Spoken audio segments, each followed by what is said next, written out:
Basi bwana, ikawa kakaa pale tukaongea. Mkubwa siku zote sikosei, nikamwambia na hata kama mnasema kwamba hajakosea lakini alikosea. Tukashikiana mikono pale, mambo yakaisha, tukaendelea na maisha. Nikaja kutokea tena movement nyingine hapo. Ngumbuti hapo kwake vile vile.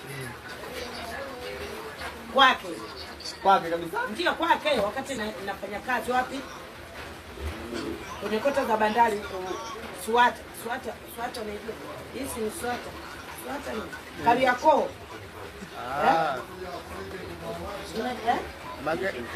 Kwenye kota za bandari zile.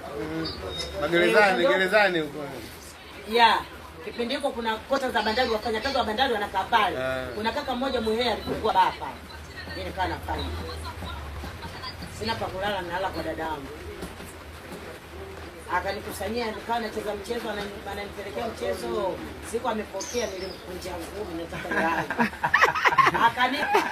Aliponipa, mimi sina matatizo, nikaenda kwa baba na machostito. Huyu hela yote ikaisha. Kumbe yeye alikuwa na malengo kwamba nipangie chumba.